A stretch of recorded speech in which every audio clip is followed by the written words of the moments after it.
Have you ever wondered what it takes for a good person, someone kind, compassionate, and ethical, to commit acts of cruelty or even become a monster? Imagine someone you admire, someone you trust, slowly transforming into someone completely unrecognizable. What if I told you this isn't a rare anomaly, but a recurring pattern woven throughout history and human behavior? Today, we're exploring one of the most disturbing and thought-provoking questions about human nature. Why do good people sometimes do bad things?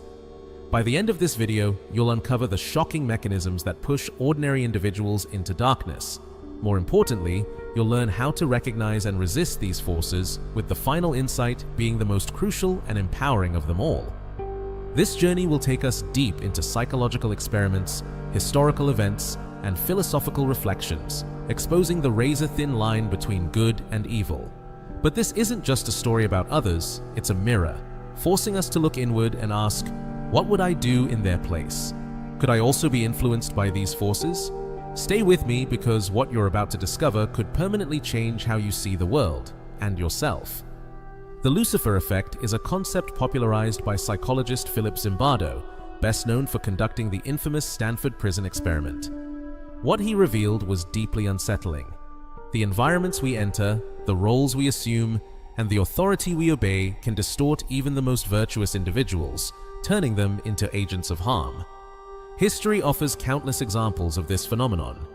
Guards in Nazi concentration camps, soldiers involved in ethnic cleansing, and bystanders who remained silent as atrocities unfolded, these people were not born evil.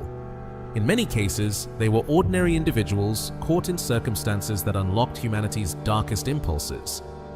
Why does this happen? The answer lies in a powerful mix of psychological and social forces that shape behavior. One of the strongest influences is authority. Psychologist Stanley Milgram's obedience experiments in the 1960s exposed a chilling truth. People are willing to go to extreme lengths, even harming others, when instructed by someone in power. Participants were asked to administer electric shocks to another person who was actually an actor pretending to feel pain. Shockingly, most continued, believing they were causing severe injury simply because they were told to proceed. Now reflect on your own life. How often do we follow orders without questioning them, whether from employers, leaders, or social expectations? What would you do if an authority figure asked you to compromise your values for what they claimed was the greater good? Another critical force is dehumanization. When we strip others of their humanity, labeling them as enemies, inferior, or less deserving, it becomes far easier to justify cruelty. This tactic has been used repeatedly in propaganda, warfare, and even everyday conflicts.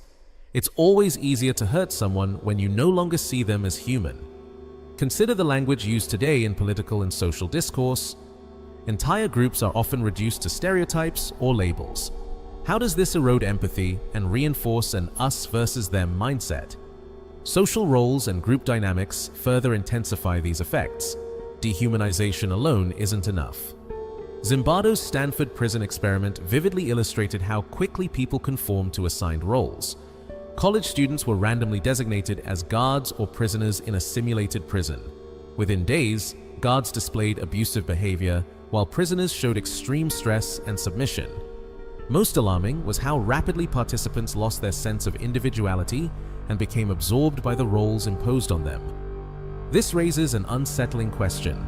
How much of who we are is shaped by the roles society assigns us? Are we truly independent actors, or are we unconsciously performing scripts written by the systems around us?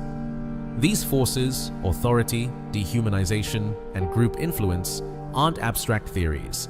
They operate daily in workplaces, schools, online spaces, and even within families. Recognizing them is the first step toward resisting their pull. But what about the exact moment when a good person crosses the line? That tipping point is often subtle.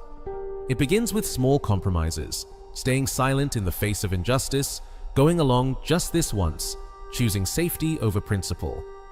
Over time, these minor decisions accumulate, creating a slippery slope that can end in profound moral collapse. Pause and reflect. Have you ever acted against your values because it felt easier or safer? What followed as a result? As we move forward, we'll explore how to identify these moments before they spiral out of control and more importantly, how to build resilience against these psychological pressures. But first, we must confront a deeper question. Are some people immune to the Lucifer effect, or is it a threat we all face? Psychologists have long debated whether certain individuals are resistant to moral corruption. Traits like empathy, self-awareness, and moral courage can offer protection. Yet the uncomfortable truth remains. Under the wrong conditions, no one is completely immune. Given the right pressures, anyone can be pulled toward darkness. Each of us carries the potential for extraordinary good and unimaginable harm. This duality, the capacity for both good and harm, has appeared again and again in literature, religion, and philosophy. The renowned Swiss psychiatrist Carl Jung described it as the shadow, the darker, often suppressed parts of ourselves that we hesitate to acknowledge. Jung believed that true self-understanding requires confronting this shadow and integrating it into conscious awareness. Have you ever felt a surge of anger or envy so strong it surprised you? Have you ever acted impulsively in the heat of the moment, only to regret it deeply afterward? These moments are glimpses of the shadow at work. When left unchecked, it can grow stronger, expressing itself in ways that align closely with the Lucifer effect. But here is the hopeful truth. Awareness is our strongest defense. By understanding the psychological mechanisms that lead to moral breakdown, we gain the ability to resist them. The danger of moral disengagement. To understand how these forces operate in real life and how to counter them, we need to examine one of the most insidious mechanisms involved: moral disengagement. This concept, introduced by psychologist Albert Bandura, explains how people justify harmful behavior in order to avoid guilt or remorse. Someone may tell themselves, "Everyone else is doing it," or "The outcome makes it worth it." These justifications create psychological distance between the individual and their actions, making wrongdoing feel acceptable. We see this every day. A student cheats on an exam, convincing themselves it's only once. A manager mistreats employees, believing harsh behavior is necessary to meet targets. In these moments, moral disengagement allows people to act against their own values while still seeing themselves as good. The antidote: moral vigilance and empathy. The antidote to moral disengagement is what psychologists call moral vigilance, the ability to actively question our behavior and its consequences, even when doing so is uncomfortable. It means asking ourselves, am I justifying something that, deep down, I know is wrong? Another powerful safeguard is empathy. Empathy protects against dehumanization. When we truly recognize others as complex, feeling individuals with fears, hopes, and aspirations, it becomes far more difficult to harm them. This is why storytelling, art, and genuine human connection matter so deeply. They remind us of our shared humanity and dissolve the artificial boundaries that divide us, the role of leadership and society. But individual awareness is only part of the picture. We must also consider the systems and structures that allow harm to spread on a larger scale. This is where leadership and collective responsibility come into focus. History shows us that influential leaders can either uplift or corrupt entire societies. Adolf Hitler exploited fear and prejudice to justify atrocities. In contrast, Mahatma Gandhi and Martin Luther King Jr. used their influence to inspire resistance against injustice and promote moral courage. This raises a crucial question: what kind of leaders do we choose to follow? And just as importantly, what kind of influence do we have on others? Even without formal authority, each of us holds influence within our families, workplaces, and communities. The real question is whether we use that influence to encourage compassion and fairness, or whether we contribute, knowingly or unknowingly, to division and harm. Take a moment to reflect. Who do you admire? What values do they represent? And just as important, what example are you setting for those who look up to you? As we examine authority, moral disengagement, dehumanization, and leadership, one truth becomes clear. The struggle between good and evil is not only external, it is an internal battle that each of us faces every day. Here is the empowering reality. Just as circumstances can lead people astray, they can also guide us toward acts of extraordinary kindness, courage, and integrity. The same psychological forces that create monsters are capable of creating heroes. So how do we stay on the path of good? How do we strengthen ourselves against the pull of the Lucifer effect when it appears? The answers lie ahead. In the next section, we'll explore practical strategies for recognizing and resisting the psychological forces that lead to moral failure. These strategies have been tested by psychologists, spiritual teachers, and ordinary individuals who faced extraordinary moral challenges. And remember, the final insight we'll explore is the most transformative of all, a realization that can change not only how you see others, but how you see yourself. Awareness, on its own, is not enough to resist the forces that lead us astray. While recognizing the psychological mechanisms behind the Lucifer effect is an essential first step, understanding alone won't protect us. We need actionable strategies to counter their influence. Let's begin with one of the most powerful defenses against moral collapse: moral courage. The power of moral courage.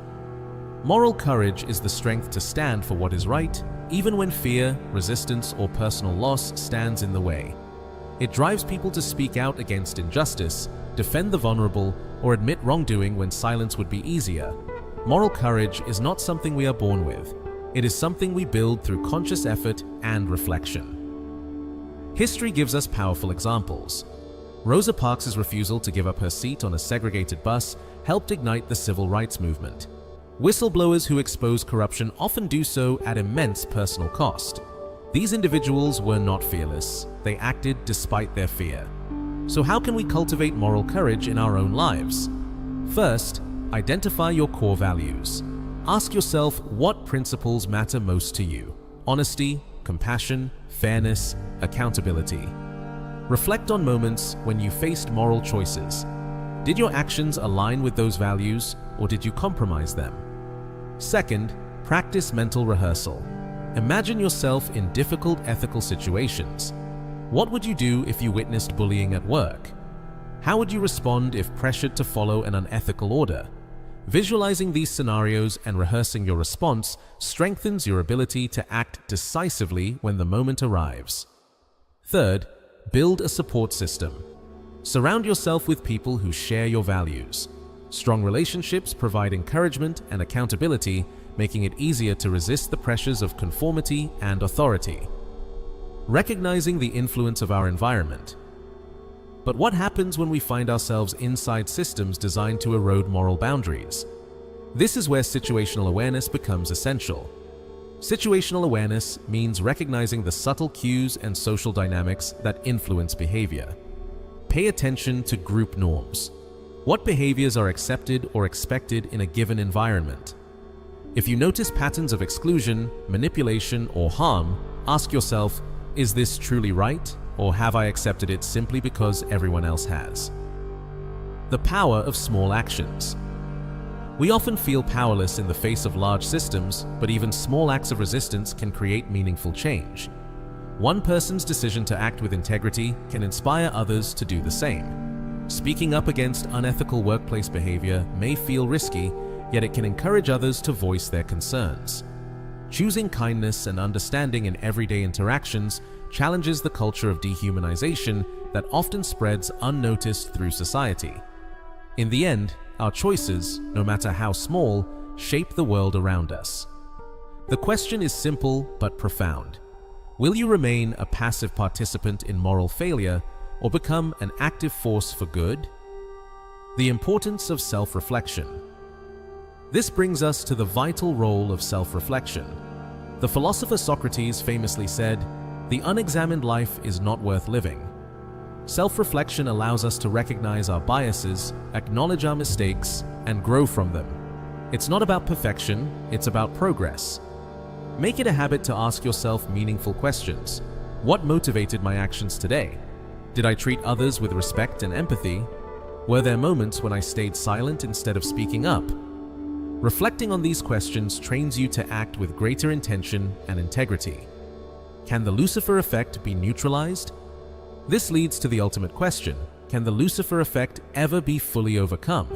While the answer depends on both individual and societal factors, the key lies in what psychologist Philip Zimbardo calls the heroic imagination. This mindset empowers ordinary people to perform extraordinary acts when faced with moral challenges. It rejects the idea that heroism is reserved for a rare few. Instead, it recognizes that the potential for courage exists in all of us. To develop this mindset, look for opportunities to practice small acts of heroism. Stand up for someone being treated unfairly. Offer help to those in need. Choose kindness over indifference in daily life. Studying the lives of historical figures and modern changemakers also reminds us that courage and compassion are always within reach. The final insight. At this point, you may be wondering what the most powerful insight of all truly is. What realization can transform how we see ourselves and the world? The answer lies in understanding the deep interconnectedness of humanity. The line between good and evil does not divide nations or groups, it runs through every human heart. As Alexander Solzhenitsyn once wrote, the line separating good and evil passes not through states nor between classes, but through the heart of every human being. This truth is both humbling and empowering. It reminds us that we are all capable of harm and of healing, but it also gives us agency. Every moment presents a choice to act with integrity, to resist the pull of darkness, and to contribute to a world grounded in compassion and justice. Stay with me. In the final part, we'll go even deeper into how these ideas can be applied to your own life. Together, we'll explore practical steps not only to resist the Lucifer effect, but to become a genuine force for good in a world that desperately needs it. We've explored dehumanization and the influence of group dynamics, and we've seen how awareness, moral courage, empathy, and self-reflection can protect us from these forces. Now let's focus on what you can do starting today, not just to become resilient, but to become a source of light in difficult circumstances. The first step is recognizing your influence. No matter how small or insignificant your role may seem, you have the power to shape the environment around you. In every interaction, you help define the norms and values that guide others. Are you encouraging kindness, fairness, and accountability, or are you quietly allowing harmful behaviors to continue? Consider the story of someone who altered the course of history through what began as small actions. Oskar Schindler, a German industrialist during World War II, was initially motivated by profit. Yet he ultimately used his resources to save more than 1,000 Jewish lives from the Holocaust.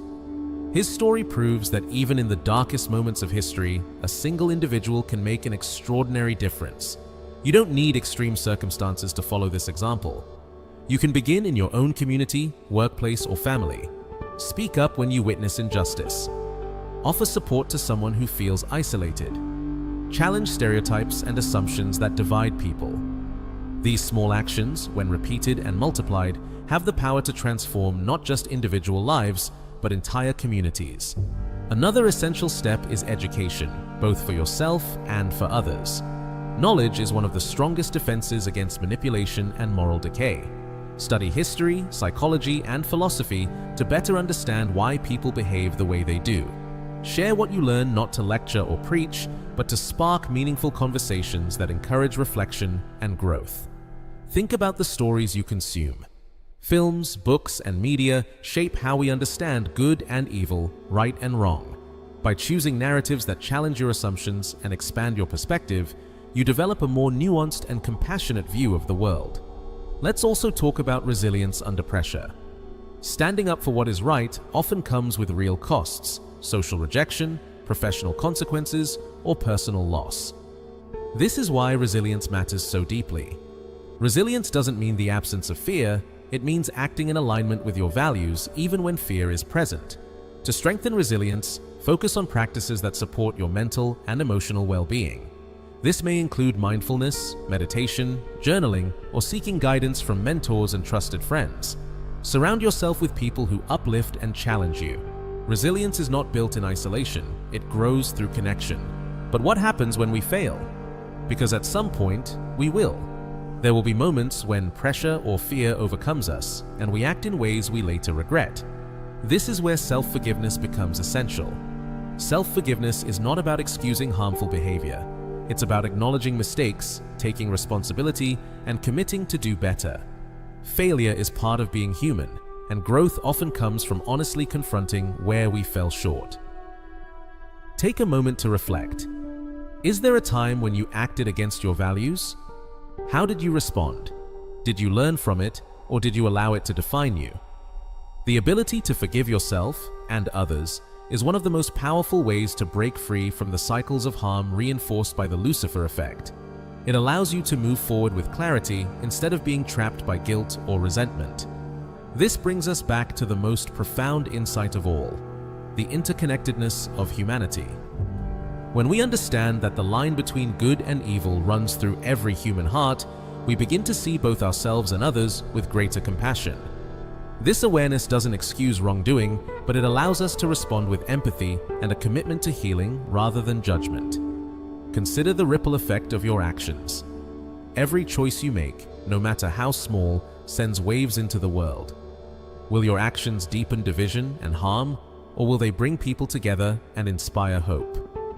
Imagine a world where each of us takes responsibility for our choices, where we resist forces that dehumanize and divide, and where we create environments that nurture compassion and integrity. This isn't an impossible ideal. It's a reality we build one decision at a time. As we reach the end of this journey, let me leave you with one final challenge. Reflect on what you've learned today and ask yourself how you will apply it in your own life.